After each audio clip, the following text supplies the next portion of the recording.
Hello, my name is Lesley Atherton and this is my little story called Button Monthly. Buttons are my obsession. Whatever shape, colour or style they are, I love them all. Truly, I do. I love their shapes: cherries, tractors, squares, dogs, circles, vintage or brand new, handcrafted or mass-produced. They might be punched with 2 holes or 4. Others would be attachable via a metal or plastic loop. A button with a loop back is specially made for thicker items, coats and jackets maybe. A button with holes is for blouses and shirts and other thinner and lighter items.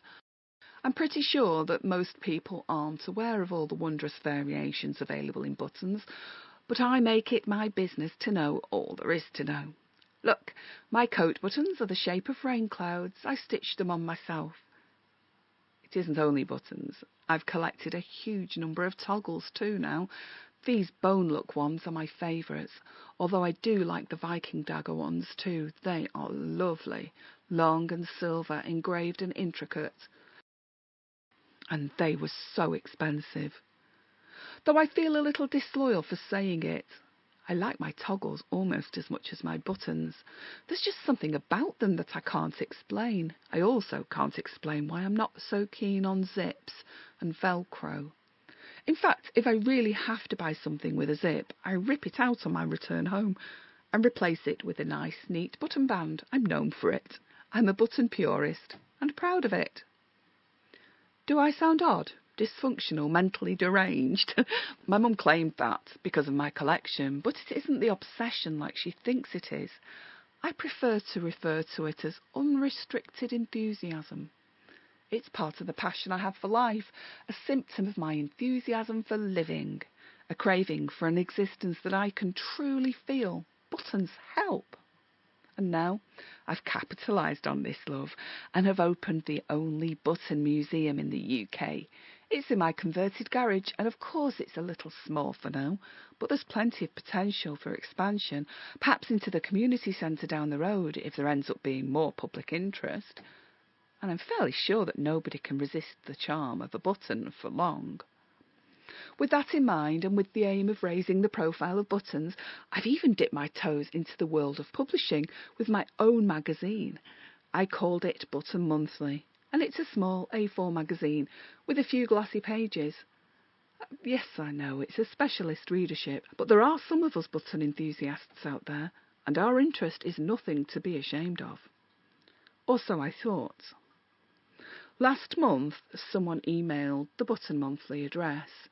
The writer, Paul, was angry, worried and bothered about my button focus.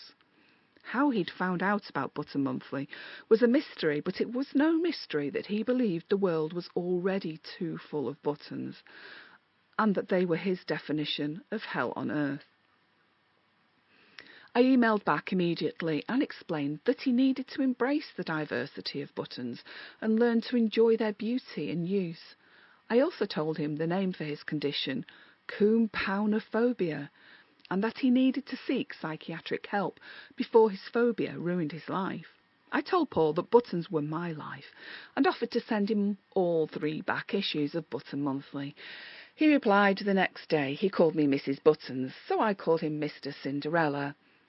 It could have been the beginning of a beautiful friendship, but our emails ceased soon after. He couldn't share my passion, and if I'm totally honest with myself, I don't think it helped as much as I thought it would when I posted him a card of 20 buttons through the post.